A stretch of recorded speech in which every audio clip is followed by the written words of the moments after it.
Learn Tajweed with Sara Khan. Like, subscribe and share it for Sadqa Jariyah. أعوذ بالله من الشيطان الرجيم. بسم الله الرحمن الرحيم. رب اشرح لي صدري ويسر لي أمري واحلل عقدة من لساني يفقهوا قولي.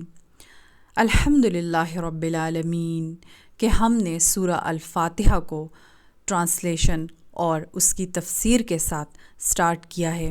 آج ہم انشاءاللہ اپنے لیسن میں آیت نمبر 5 کی میننگز اور اس کی ایکسپلینیشن کو دیکھیں گے۔ اس سے پہلے لیسن میں ہم نے آیت نمبر 4 یعنی ایاک نعبد و ایاک نستعین یہ دعا مانگی تھی کہ یا اللہ ہم تیری ہی عبادت کرتے ہیں اور تجھ ہی سے مدد مانگتے ہیں۔ اصل میں اگر دیکھا جائے تو بلکہ یہ حقیقت ہے کہ سورہ الفاتحہ سب سے نفع مند دعا ہے۔ اس کے بارے میں شیخ الاسلام امام ابن تیمیہ رحمہ اللہ علیہ فرماتے ہیں کہ جب میں نے بہت غور کیا کہ سب سے نفع مند دعا کون سی ہے تو وہ مجھے یہ معلوم ہوئی کہ اللہ کے رضا کے کاموں پر مدد مانگنے کی دعا ہے۔ اور پھر جب میں نے سورہ الفاتحہ کی یہ آیت پڑھی ایاک نعبد و ایاک نستعین تو وہ مجھے ہدایت کی دعا اس آیت میں ملی کہ یہ ہے وہ ہدایت کی دعا جو اللہ کی رضا کے کاموں پر ہمیں مانگنی چاہیے۔ اس کے بعد اب ہم ہدایت یعنی اہدنا الصراط المستقیم یعنی ہدایت دے ہمیں الصراط راستے کی، المستقیم سیدھے راستے کی۔ اس آیت میں ہم ہدایت مانگ رہے ہیں سیدھے راستے پر چلنے کی، یعنی الصراط یہ عام راستہ نہیں ہے، اس سے مراد سیدھا راستہ ہے، اور ایسا سیدھا راستہ جو کہیں پر بھی نہیں مڑتا، بالکل اسٹریٹ جاتا ہے، اور المستقیم بالکل سیدھا۔ تو الحمدللہ اللہ سبحانہ و تعالیٰ نے ہمیں توفیق دی کہ ہم نے قرآن کو سٹارٹ کیا اور ابتدائی دعا سے کر رہے ہیں اور شکر ادا کر رہے ہیں کہ الحمدللہ رب العالمین یہ القرآن کوئی معمولی کتاب نہیں ہے جسے ہر کوئی اٹھا کر پڑھنا شروع کر دے۔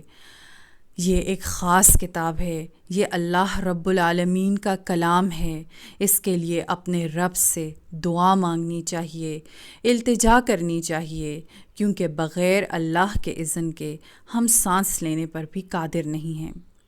تو اس آیت اہدنا الصراط المستقیم میں ہم ہدایت کی دعا مانگ رہے ہیں کہ اے میرے رب مجھے ہدایت دے، سیدھے راستے کی ہدایت، اور ایسی ہدایت جو کہ ہمیں سیدھی اپنے منزل مقصود تک پہنچا دے۔ اب ہم دیکھیں گے کہ ہدایت کا مفہوم کیا ہے۔ ہدایت کا مفہوم ہے راستے کی طرف رہنمائی کرنا، اس پر چلانا، اور پھر چلا کر چھوڑ نہ دینا بلکہ منزل مقصود تک پہنچا دینا۔ اور عربی میں ہدایت اصل میں الہام، توفیق اور ارشاد پر دلالت کرتا ہے۔ ہم ایسے راستے کی طرف رہنمائی مانگ رہے ہیں جو کہ ہمیں سیدھا اپنے منزل مقصود تک پہنچا دے۔ اور ایک بندے مومن کی منزل مقصود کیا ہونی چاہیے؟ ایک بندے مومن کی منزل مقصود جنت الفردوس ہے، یعنی ہم اپنے رب سے جنت الفردوس تک پہنچنے کے لیے ہدایت کی، سیدھے راستے کی دعا مانگ رہے ہیں۔ اور وہ سیدھا راستہ کیا ہے؟ وہ ہمیں کہاں سے ملے گا؟ وہ سیدھا راستہ الاسلام جو ہمارے نبی صلی اللہ علیہ وآلہ وسلم نے ہمیں سکھایا۔ کس کے ذریعے؟ قرآن اور احادیث صحیحہ کے ذریعے، جو آج ہمارے پاس ہمارے گھروں میں القرآن کی صورت میں موجود ہے اور احادیث صحیحہ کی صورت میں موجود ہے۔ تو اللہ سبحانہ و تعالیٰ سے ہمیں یہ دعا ہی مانگنی چاہیے کہ اہدنا الصراط المستقیم، اور اللہ سبحانہ و تعالی ہمیں اس پہ استقامت عطا فرمائے کہ ہم سیدھے راستے پر رہیں، اور سیدھے راستے پر رہتے ہوئے ہم اپنے منزل مقصود جنت الفردوس تک پہنچ جائیں۔ آمین ثم آمین۔